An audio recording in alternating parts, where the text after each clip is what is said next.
택시기사가 룸미러로 사람을 쳐다보면서 웃는 걸 김다정은 그날 처음 봤어요. 그리고 옆자리에서 조옥래가 손등을 꽉 잡으면서 말했죠. 다정아, 저 기사 눈 좀 봐라. 우리 죽이러 가는 눈이다. 그 한마디가 이 집안 운명을 완전히 바꿔놓기 시작했습니다. 구독과 좋아요를 누르면 뒷이야기가 이어집니다. 쇼핑을 마친 조옥래와 김다정은 백화점 앞에서 택시를 한 대 잡았어요.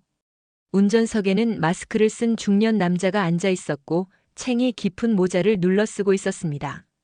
특별히 수상해 보이지도 않았고 특별히 친절해 보이지도 않는 그냥 흔한 택시 기사처럼 보였어요.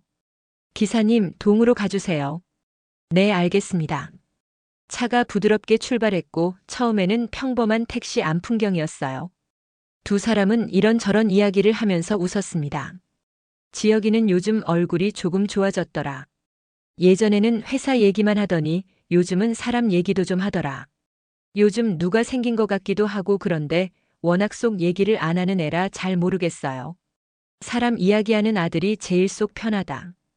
돈 이야기만 하는 아들은 좀 불안하다. 그러다가 김다정이 창밖을 보는데 이상함을 느꼈어요. 기사님. 네. 저쪽 큰 길로 가야 하는데 왜 자꾸 골목으로 들어가세요? 저희 여기 안 통해요. 내비 다시 찍어보세요. 기사 눈이 룸미러에 비쳤습니다. 순간적으로 두 사람과 눈이 마주쳤는데 표정이 이상하게 무표정했어요. 이 길이 더 빨라요. 원래 가시던 길 쪽이 지금 막힙니다. 말투는 공손했는데 방향은 전혀 바뀌지 않았습니다. 오히려 더 골목 깊숙이로 들어가더니 곧바로 큰 도로로 훅 튀어나갔어요. 신호가 노란불에서 빨간불로 바뀌려고 할 때도 브레이크를 밟지 않았고 속도가 눈에 띄게 올라갔습니다. 옥래가 옆 좌석 손잡이를 꽉 잡으면서 말했어요. 아가, 너무 빠른 거 아이가. 우리 지금 집에 가는 거지 전쟁 나가는 거 아니다. 김다정도 불안한 감정이 확 올라왔습니다. 기사님, 저희 급한 거 아니에요. 어머니 연세 많으셔서요. 제발 조금만 천천히 가주세요. 그때 기사 입에서 나온 말이 김다정 머릿속에 박혀버렸어요. 금방 끝납니다. 조금만 참으세요. 그 말이 너무 이상했습니다. 금방 끝난다는 게 뭐가 끝난다는 건데요? 곧 도착한다는 뜻입니다. 지옥으로. 섬뜩한 마지막 문장은 뱉지 않고 그대로 삼켰습니다. 기사의 눈이 다시 룸미러에 비쳤는데 이번에는 아까보다 더 길게 두 사람을 쳐다보고 있었어요. 입술이 아주 조금 올라가 있었습니다. 웃고 있었어요. 사람을 태우고 길을 안내하는 운전자의 웃음이라기보다 이미 어떤 결론을 마음에 정해놓고 가는 사람의 표정이었어요. 다정의 등줄기가 서늘해졌습니다. 어머니, 이 사람 이상해요. 다정아, 저 기사 얼굴 좀 봐라. 옥래가 다정의 손등을 꽉 잡으면서 말했어요. 저 눈 우리 죽이러 가는 눈이다. 다정은 움찔했고 그 다음 순간부터는 모든 게 너무 빨리 지나갔습니다. 속도가 한 번 더 올라가고 반대편 차선에서 오던 트럭의 경적 소리가 길게 울렸습니다. 기사님, 지금 뭐 하시는 거예요? 브레이크 밟으세요. 위험해요. 차 세우세요. 옥래가 다정의 손을 더 세게 잡으면서 외쳤습니다. 다정아, 고개 숙여라. 그리고 세상이 한 번 뒤집혔습니다. 쾅. 김다정이 다시 눈을 떴을 때 천장이 전부 하얗게 번져 있었어요.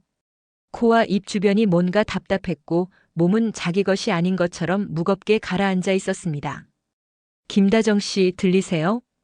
의사 목소리가 멀리서 울리는 것처럼 들렸어요. 저 우리 시어머니는요 같이 탔던. 지금은 많이 말씀하시면 안 됩니다. 가족분들 곧 모실게요. 걱정하지 마시고 조금 더 쉬세요. 그 말만 겨우 들었습니다. 눈꺼풀이 다시 내려가려고 했어요. 그 시간 회사에서 보고서를 보고 있던 이지혁 휴대전화가 요란하게 울렸어요. 수빈의 전화였습니다. 왜, 무슨 일인데? 오빠 침착하게 들어. 엄마랑 할머니가 택시 타고 가다가 큰 사고 났대. 지금 병원 응급실이야. 지혁의 손에서 펜이 떨어졌습니다. 자리에서 반쯤 일어섰다가 그대로 굳었어요. 잠깐만. 엄마랑 할머니가 둘이 같이? 응. 아버지도 지금 병원 가는 중이고 나도 택시 탔어. 오빠, 제발 정신 똑바로 차리고 운전해서 와. 지금 오빠까지 다치면 진짜 큰일 나. 전화를 끊자마자 지혁은 차 키를 집어들고 뛰어나갔습니다.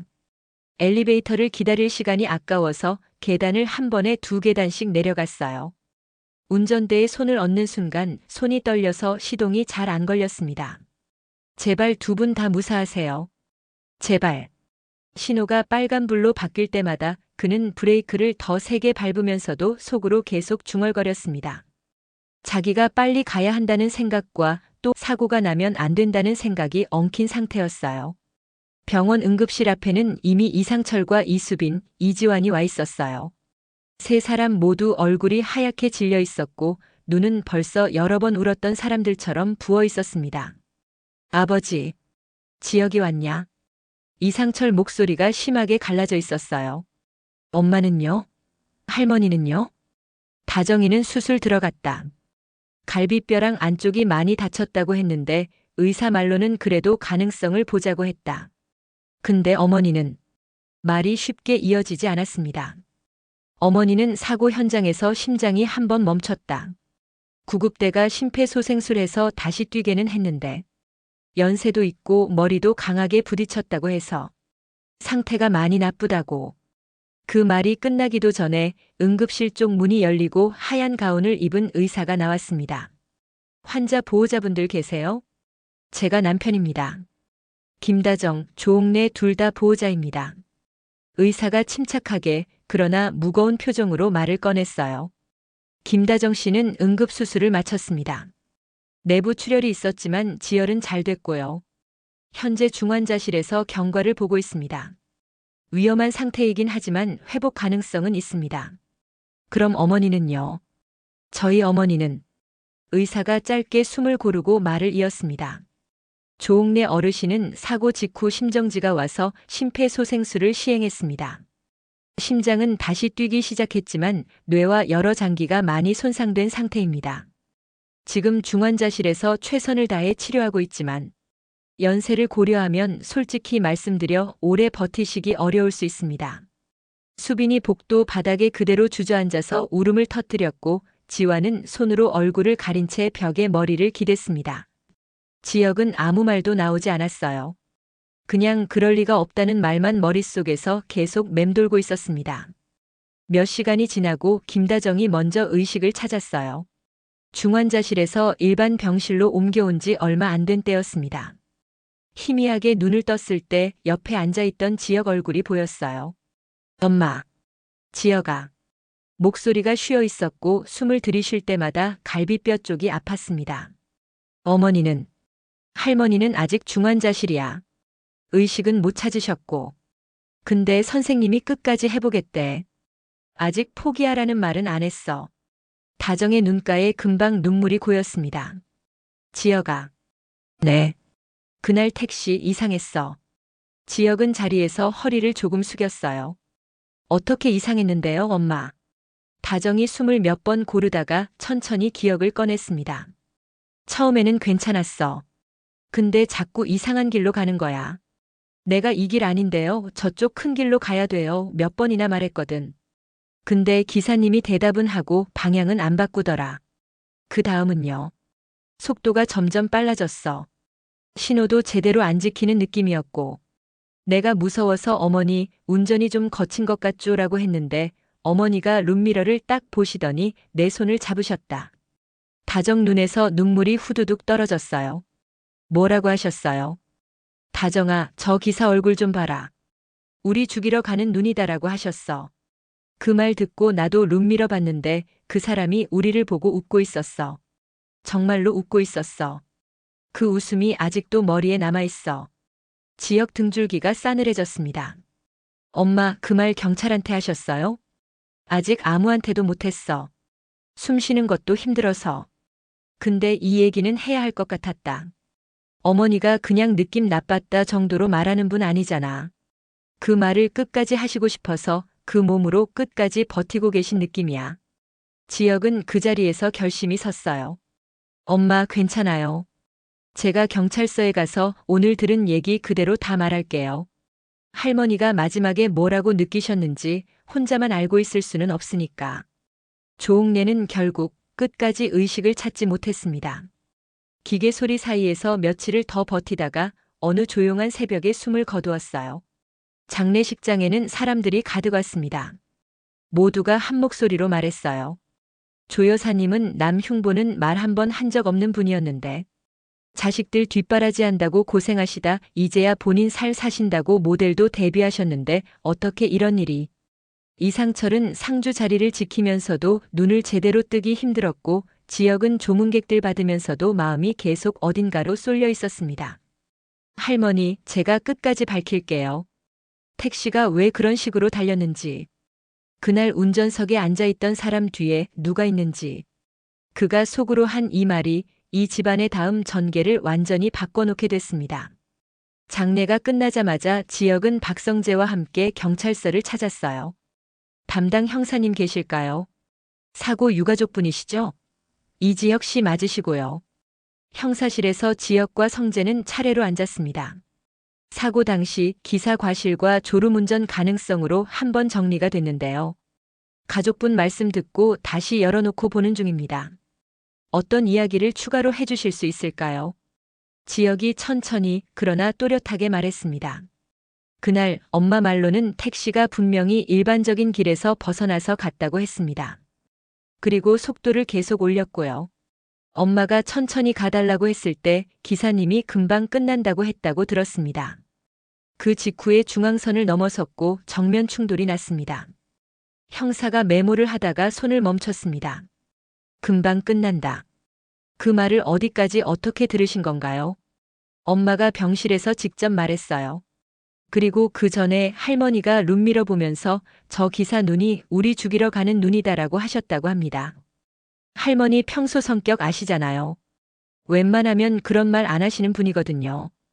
그래서 저희는 이걸 실수라고 받아들이기 어렵습니다. 옆에서 박성재가 말했습니다. 형사님, 예전에 지환이 오토바이 사고 났을 때요. 그때도 느낌이 좀 이상했는데 이번 택시 사고까지 겹치니까 더 이상 우연이라고만 보기 힘듭니다. 형사는 조금 더 앞으로 몸을 당겼습니다. 알겠습니다. 사고 당시 블랙박스는 파손돼 있다고 했는데 복구 시도를 조금 더 해보겠습니다. 운전자 계좌와 통화 기록도 추가로 들여다보겠습니다. 시간이 조금 걸리겠지만 이건 한번 제대로 짚어봐야 할 것 같습니다.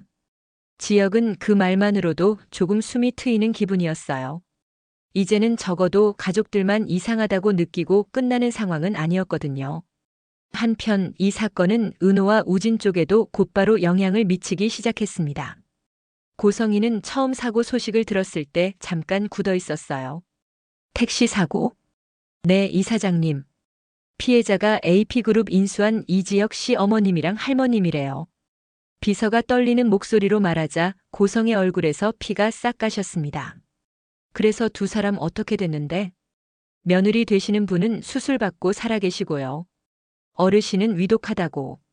고성이는 그 자리에서 이 사실이 곧 자기를 향해 돌아올 거라는 걸 직감했어요. 그 택시 기사와의 연결고리가 완전히 끊어진 것이 아니었으니까요.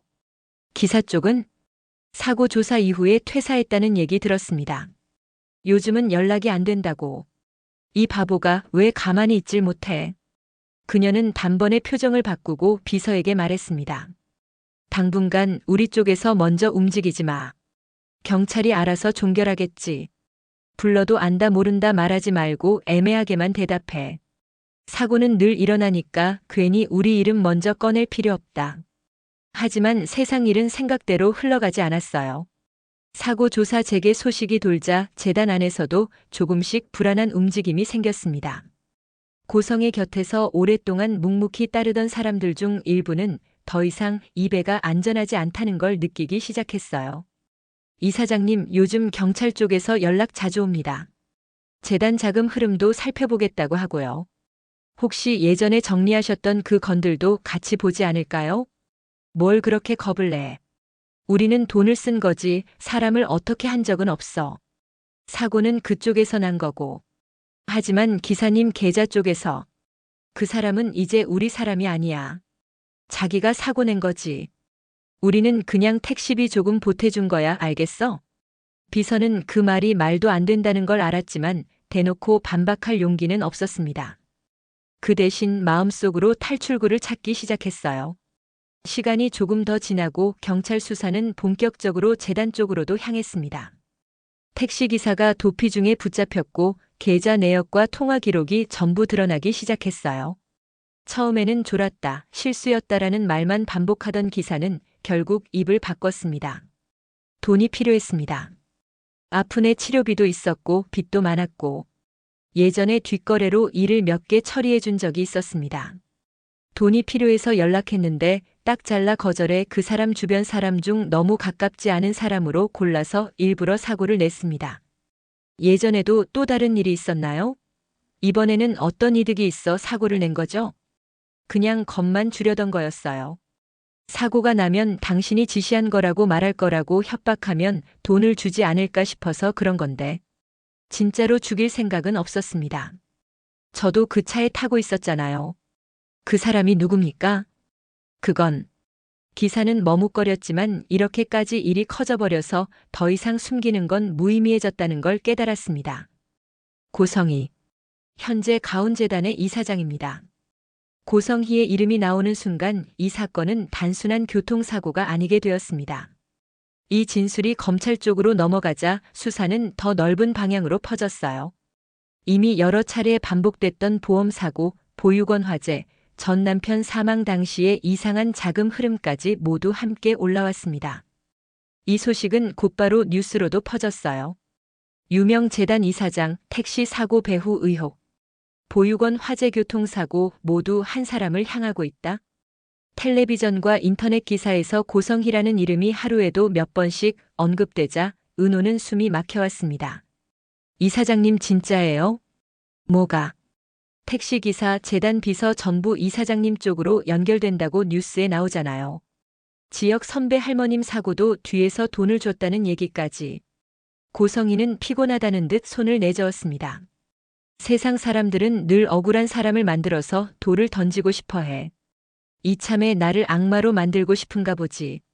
그냥 그렇게 놔둬. 그럼 이사장님은 정말 아무 상관도 없는 게 확실하세요? 고성의 눈빛이 차갑게 식었습니다. 지은호, 지금 그 말 후회 안 하겠어? 후회 안 해요. 이제는 당신을 믿을 수가 없어요. 그래? 너 지금 누구 편 드는 거야? 지역 선배 할머니가 돌아가셨어요. 저는 진실을 알고 싶을 뿐이에요. 둘 사이의 공기는 더 이상 되돌리기 힘든 곳까지 가버렸습니다. 수사는 고성희를 정식으로 피의자로 소환하는 단계까지 왔어요. 첫 조사 날 검찰청 앞에는 기자들이 몰려 있었습니다. 고성의 이사장님, 택시기사에게 사고 지시하신 적 있습니까? 전 남편 사망 사건도 다시 수사한다는데 할 말 없으십니까? 플래시가 터지는 가운데 고성희는 억지 미소를 지었습니다. 저는요, 제 아이들 지키려고 평생 살아온 엄마일 뿐입니다. 사람들 상상 속에서 저는 악마가 되어 있다 보니까 뭐든지 제 탓으로 돌리고 싶겠죠. 고성희는 정말 자신은 억울한 사람인 양 항변하고 있었지만 그 마음속은 타들어가고 있었습니다. 이번 사고와 상관없던 과거의 일들이 택시기사가 협박용으로 저지른 교통사고로 인해 그 불길이 고성희의 턱 밑까지 타오르고 있었기에 재판은 큰 사건들을 한 번에 묶어서 열렸어요. 택시 사고, 지완의 오토바이 사고, 보육원 화재, 전 남편 사망 의혹, 재단 비자금. 모든 게 한 법정 안으로 올라왔습니다. 첫 공판날 방청석에는 두 집안 사람이 모두 모였습니다. 앞쪽에는 이상철과 김다정, 지역, 지완, 수빈이 앉아 있었고 조금 옆줄에는 정순희와 지은호, 한우진이 조용히 자리를 잡았어요. 박성재와 박영나도 한쪽에서 지켜보고 있었습니다. 검사가 먼저 말했습니다. 피고인 고성희는 여러 해에 걸쳐 본인의 경제적 이익과 자녀들의 미래를 위해 반복적으로 타인의 생명을 이용한 혐의를 받고 있습니다. 보육원 화재 당시 보험금, 전 남편 사망 직전에 과도한 보험 가입과 의문의 사고, 이지완 씨 오토바이 사고 조작 의혹, 그리고 조웅래 김다정 택시 사고에 이르기까지 피고인은 직접 손에 피를 묻히지 않았을 뿐 돈과 지시를 통해 사건들을 움직였습니다. 택시기사 진술, 비서 진술, 자금 흐름이 하나씩 소개될 때마다 고성의 얼굴은 점점 굳어갔습니다. 나는 그렇게까지 지시한 적 없다니까요. 그 사람들 다 자기 살겠다고 나를 이용하는 거예요. 피고인석에서 그렇게 소리치면서도 그녀의 눈은 여전히 자신이 피해자라고 말하고 있었습니다. 김다정은 아직 완전히 회복하지 못한 몸으로 증인석에 섰어요. 사고 당일 택시가 평소 가시던 길과 다른 길로 갔다고 하셨죠? 네. 여러 번 이 길이 아니다라고 말했는데 기사님이 계속 다른 길로 갔습니다. 저희가 아는 길이 따로 있었어요. 속도도 평소와 달랐습니까? 네. 신호를 지날 때마다 불안할 정도로 빨랐어요. 제가 기사님께 어머니 연세가 많으니까 조금만 천천히 가달라고 부탁했습니다. 운전자가 그때 뭐라고 했습니까? 금방 끝난다고 했습니다. 그 말을 하는 표정이 그냥 친절한 말투가 아니었어요. 마치 무슨 일을 이미 마음속으로 결정해둔 사람처럼 보였습니다. 그 전에 시어머님이 뭐라고 하셨다고 들으셨습니까? 어머니가 제 손을 잡으면서 저 기사 얼굴 좀 봐라. 우리 죽이러 가는 눈이다라고 하셨어요. 평소 어머니가 그런 말 잘 안 하시는 분이라 그 순간 소름이 돋았습니다. 방청석 여기저기에서 눈물을 훔치는 사람들이 있었어요. 지역은 손등을 세게 쥐면서 눈을 감았다 떴습니다. 다음 증인은 이지환이었어요. 오토바이 사고 당시를 기억하십니까? 네. 당시 브레이크가 이상하게 밀렸습니다. 정비한 지 얼마 안 됐는데도요. 그 정비소가 어디였습니까? 고성의 이사장이 자주 이용하던 정비소였습니다. 정비소 사장은 재단 쪽에서 소개해줘서 알게 된 손님이라고 했습니다. 이사장 쪽에서 따로 연락받은 적은 없습니까? 저는 받은 적 없습니다. 하지만 나중에 영란한테 들었습니다. 어머니가 비서에게 이지환 사사건건 너무 많이 끼어드니까 한번 혼 좀 나야겠다고 말하는 걸 들었다고요. 박영란은 증인석에 서서 그날 어머니가 했던 말들을 떨리는 목소리로 반복했습니다. 지난번 그 애처럼 처리해요. 너무 티나게는 말고요. 그 문장이 법정 안 공기를 차갑게 얼려버렸습니다. 마지막으로 지은호가 증인석에 올랐어요. 피고인석에 앉아있는 사람을 보는 눈빛은 흔들렸지만 말은 단단했습니다. 피고인과 관계를 말씀해 주시겠습니까? 법적으로는 제 친엄마입니다. 하지만 저는 지금 그분을 엄마라고 부르지 않습니다. 이 자리까지 나오게 된 이유를 말씀해 주시겠습니까? 저는 어릴 때 버려졌다고 들었습니다. 나중에 알고 보니 그게 단순한 버림이 아니라 계획된 선택이었다는 걸 알게 됐습니다. 제 병든 오빠를 살리기 위해 제 인생을 포함해서 여러 사람 인생을 도구처럼 쓴 거죠. 지금은 누구 편에 서 있다고 생각하십니까? 피해자들 편입니다. 제 인생도 피해자 쪽에 있고 지역 선배 집도 피해자 쪽에 있어요. 그래서 저는 이 사람이 무슨 짓을 했는지 끝까지 보고 그 대가를 치르는 걸 봐야 한다고 생각합니다. 고성이가 그 말을 듣고 처음으로 흔들렸어요. 지은호, 너까지 왜 이래? 내가 얼마나? 은호가 그 말을 잘랐습니다. 저를 버릴 때도 우진이를 이용할 때도 이번 택시 사고까지. 당신은 늘 어떤 핑계를 말했지만 거기에는 절대 남이 들어있지 않았어요. 당신 혼자 들어있었지. 그 말에 방청석에서 울음 섞인 숨소리가 여러 번 났습니다. 정순이는 손수건을 얼굴에 대고 어깨를 들썩였고 이상철도 눈을 감고 고개를 숙였어요. 최종 선고날 법정에는 그동안보다 더 많은 사람이 모였습니다. 언론도 일반 방청객도 양쪽 집안 사람들도 자리를 가득 채웠어요.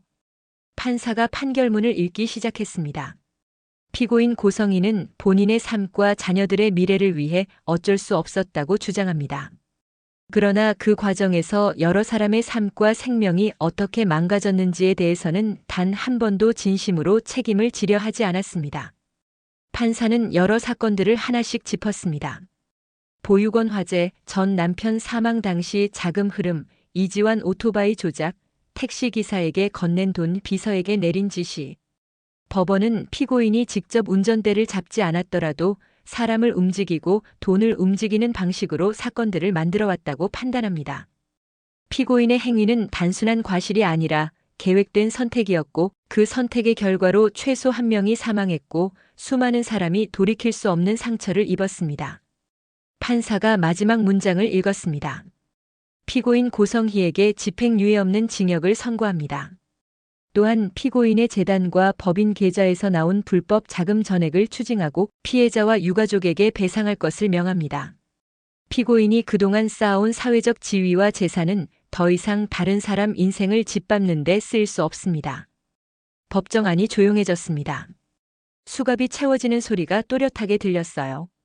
고성인은 마지막으로 방청석을 훑어봤습니다. 지은호, 한우진, 박성재, 박진석, 그리고 이지형 네 가족까지. 나는 살려고 했을 뿐인데. 그녀가 중얼거린 마지막 말은 누구에게도 위로가 되지 않았습니다. 시간은 조금씩 흘렀습니다. 상처가 바로 아물지는 않았지만 사람들은 각자 자기 자리에서 다시 하루를 시작했어요. 김다정은 재활치료를 받으면서 천천히 걷는 연습을 했고 이상철은 작은 가게를 준비하기 시작했습니다. 애들이 반대했지만 둘은 결국 동네에 작은 반찬 가게를 열었어요. 간판에는 이렇게 적혀 있었어요. 옥내식 반찬. 손님이 간판을 보고 물었습니다. 가게 이름이 특이하네요. 사장님 성함이에요?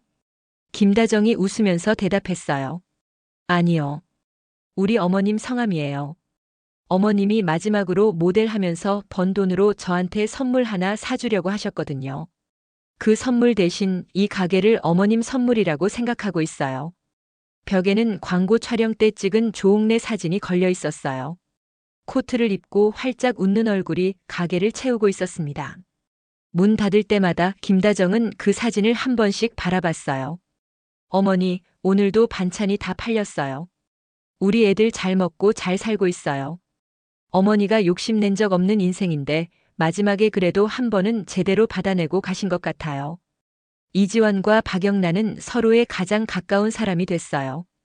영란은 한동안 그림을 그리지 못했습니다. 엄마가 한 짓들이 머릿속에서 떠나지 않았고 자신이 그 피를 물려받았다는 사실이 무서웠어요. 오빠, 나 솔직히 말해도 돼? 응, 말해. 나 가끔 거울 볼 때 무서워. 이 얼굴이 엄마 얼굴이랑 닮아 있어서. 내가 혹시라도 엄마처럼 될까봐 그게 제일 싫어. 지환은 단호하게 말했습니다. 영나야, 너는 엄마랑 달라. 엄마는 끝까지 자기 살아남으려고 남을 밀어버린 사람이고 너는 끝까지 나만 밀려고 몸을 빼던 사람이야. 그 차이가 얼마나 큰 건지 나는 안다. 근데 피는 같잖아. 피가 같아서 무서우면 내가 앞으로 뭘 하느냐로 바꾸면 돼. 같은 피인데도 다른 사람이 될 수 있다는 걸 내가 하루하루 보여주면 되지. 그럼 나중엔 내 이름이 먼저 떠오르고 엄마 이름은 뒤로 밀릴걸. 영란은 그 말을 듣고 울다가 웃었어요. 오빠, 그 말 나중에 작품에 써도 돼? 응. 대신 그 값은 평생 밥으로 받아갈게. 박성재와 이수빈도 조금씩 사이가 정리됐습니다. 오빠. 응? 이제 슬슬 확실히 했으면 좋겠는데. 뭘? 나랑 오빠 관계 확실하게 매듭 짓고 싶다고. 성재는 한숨을 쉬는 척 웃었습니다. 너는 항상 정면 돌파네.